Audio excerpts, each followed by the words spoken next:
And India, fortunately, we have made giant strides in the field of technology all around. But there are certain issues because of which our social progress has been stalled, halted.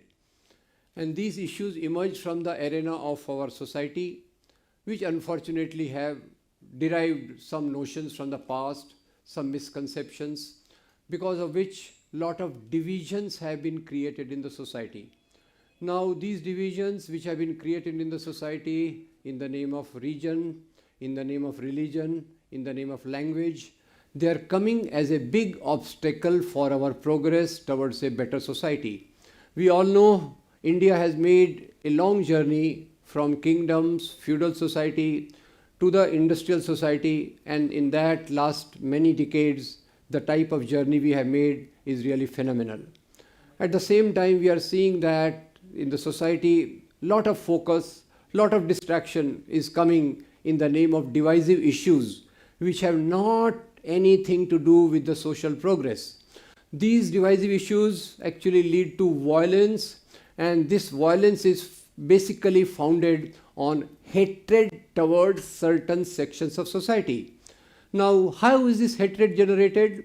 This hatred is generated by using something from the past, something from medieval history, something from the pattern of society, something from the global world. So I will focus myself on a couple of things which I think we can overcome to make our society better. For example, from the medieval times, the things which are taken up that, okay, there were some kings who were very bad, some kings who were very good. So recently I came across a lot of things about one great king of India. His name is Maharana Pratap. Of course, kings have been good, kings have been bad, kings have one religion, good kings, bad kings, etc., etc. But the pattern which has emerged in South Asia is unfortunately that, for example, in Pakistan, it is only Muslim kings who are great, Hindu kings are non-existent or coward. Here, there is another image, just the obverse of that, where the Muslim kings are looked as villain, and that comes up over and over again. I was talking about Rana Pratap. Now, did Rana Pratap fight for religion? Did he fight against Akbar or Muslim kings for the sake of religion, for the sake of Hindu community, or what? That I will like to understand along with you. Now, the battle between Rana Pratap and Akbar took place in the ground of Haldi Ghati in Rajasthan.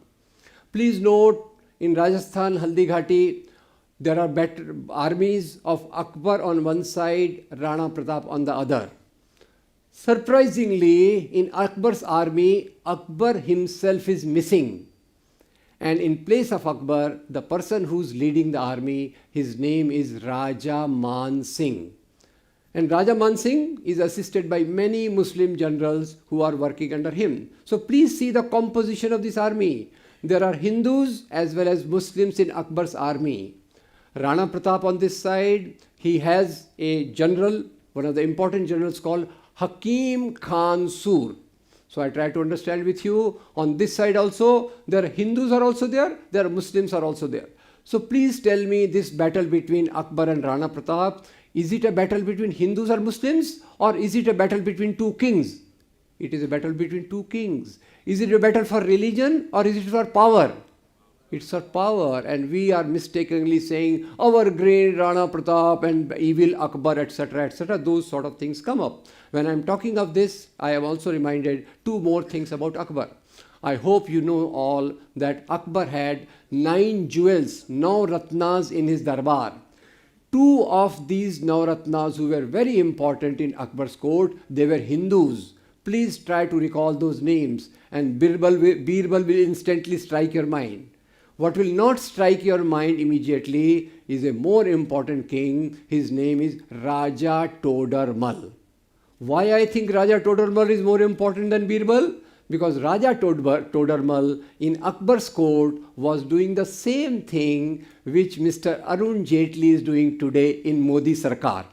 So you can't have a more important courtier, and this is what we see in that sense. Now, same thing which when we talk about Akbar, of course, there are other kings also who may not be as good. And in Akbar's case, I remind you another thing. In Akbar's castle, please note, in Akbar's castle, there was a temple. Yes or no? Yes. Which God's temple was there? Lord Shri Krishna. And when Krishna Janmashtami was celebrated, Akbar was participating in that or boycotting that?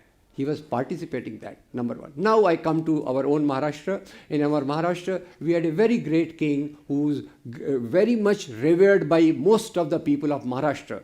You can guess his name is Chhatrapati Shivaji Maharaj. We all know because of our railway station, Shivaji, our airport, Shivaji, our Vada Pav, Shiv Vada Pav. So anyway, Shivaji is everywhere. We respect him a lot. But some people try to tell us that he was anti-Muslim. I must tell you, Shivaji respected all religions equally, and I'll give the evidence of that. There is a very popular story in Maharashtra where people try to bring in violence between Hindus and Muslims in the name of Battle of Shivaji with Afzal Khan. They try to present as if a Hindu Shivaji has killed Afzal Khan, but the story is totally different. Let me tell you, when Shivaji was going to meet Afzal Khan, he was going without any armaments, and one of his bodyguards told him that don't go without armaments, and the name of that bodyguard of Shivaji was Rustam-e Jamal. Shivaji had 18 bodyguards with him. 12 of those bodyguards were Muslims. Shivaji's confidential secretary was Maulana Haidar Ali, and in Shivaji's army there were 12 generals who were in charge of his cannon division, who was in charge of his navy, who were Muslims. Ibrahim Gardi, Siddhi Sambal, Daulat Khan, all these are the generals of Shivaji. So this is the Shivaji's side. Now Shivaji, on the advice of this bodyguard, wears those iron claws which we call Bagh Nak in Hindi. He goes, and when he goes there, Afzal Khan attacks him. Shivaji kills him with his Bagh Nak. And when Shivaji kills him, at that time, Afzal Khan's secretary comes out, takes out his sword and tries to kill Shivaji. The name of this secretary, please remember, was Krishnaji Bhaskar Kulkarni. So again I want to ask you, is it a question of Hindu-Muslim or is it a battle for power? Battle for power, and we are all very mistaken. Great Hindu kings versus evil Muslim kings, and that's where I also would like to bring in another king from South India, because we are missing South India in the whole story. And there was a king named Tipu Sultan. From last many years, people are saying, oh, Tipu Sultan, such a tyrant, he converted so many, he killed so many Brahmins, he did this, he did that. So I must tell two particular incidents about Tipu Sultan. Once, Maratha armies went to attack Tipu Sultan. Now, there was a battle between Maratha army and Tipu Sultan, and somehow Maratha armies could not win, and Tipu Sultan could not be defeated. I hope you know that in our cricket also, two teams win, sometimes there is a draw. The battle became a draw. Maratha armies are frustrated, they are coming back, and in their anger, they destroy the temple in Sri Rangapatnam. Please note, Maratha army is destroying a temple, and that temple was restored by Tipu Sultan. Now why Maratha armies destroy a temple? Are they against Hinduism? Are they insulting Hinduism? No, they are insulting Tipu Sultan. And why does Tipu Sultan get it repaired? Because no king can rule unless he respects the sentiments of his people. Similarly, people say Tipu Sultan killed so many Brahmins. Of course, there are records like that in British custody. I'll tell you the reason for that also. But I basically doubt that. Why I doubt that? Because the chief advisor of Tipu Sultan was a person called Purnani. Purnani was a Hindu, he was a Brahmin. With Purnani as the prime minister of Tipu Sultan, would he dare to kill others just for the sake of conversion? I'll come to the question of conversion. Before that, let me tell you, Tipu Sultan was so respectful of Shankaracharya of Kanchi Kam Kotipitham that he used to address as Jagat Guru. He gave lot of donation to Sringeri Mutt, etc., etc. So here we come to the question of why temples were destroyed. Please note, friends, temples were destroyed. Temples were destroyed by Hindu kings. Temples were destroyed by Muslim kings. But why? Why? To insult the religion? Not at all. There are two major reasons I am just summarizing. One was temples were repositories of wealth. Yes or no? They were repositories, or they are all today also repositories? Sometimes I feel if the social problems have to be solved, all this wealth, if it can be used for the poor people, 90% of the problems will be solved. Anyway, I am not in a position of power, so I ignore that point. So temples were destroyed. We talk about Mahmud Ghaznavi destroying Somnath temple. When Mahmud Ghaznavi was coming to Somnath temple, on his way, there were hundreds of temples. He did not touch them. Why? Because they did not have wealth. And what was in Somnath? Somnath had the wealth of 151 crores of rupees in the form of 20,000 golden dinars. So there lies the clue. Similarly, recently in Delhi, a name of a road was changed. I am not supporting any king. Please note, I am against kingdoms. I want the best of democracy. So, road of the name was changed. Aurangzeb, very bad. Of course, I know before I describe him further, once I happened to go to Pakistan 8 years ago for a seminar. Don't worry, I came back safe. Now, there I asked them, who's the greatest king who has ruled this part of the country? They said, oh, it was of course Aurangzeb. Same Aurangzeb looked at in one light there, another light here. Of course, he once happened to destroy Kashi Vishwanath temple. Reasons are multiple. I will not go into that. But at the same time, there is a book by Dr. Vishwambarnath Pandey which tells us how many temple donations were given by Aurangzeb. 3 of the temples, I'll remind you. One is in Guwahati, near Guwahati, Kamakhya Devi temple. In Ujjain, Mahakal temple. In Uttar Pradesh, Vrindavan, Lord Krishna's temple. 3 places he gave heavy donations. So as rational people, we should think, why was he just a temple destroyer? Or was he also giving a donation to the temple? Similarly, we think that Islam, very bad. Muslim kings came on the horseback, sword in one hand, Quran in the other, and they spread Islam. Let me tell you, friends, religions are not spread by kings. Every rule has an exception. As I say, religions are not spread by kings. At the same time, I will say there is a very noble exception to this rule. One of the kings from India who became Buddhist, later on sent all his propagators to spread the religion. He was the only king, Emperor Ashok, who spread his religion. Other kings spread power. Let's be very fundamental about it. So how does Islam come into India?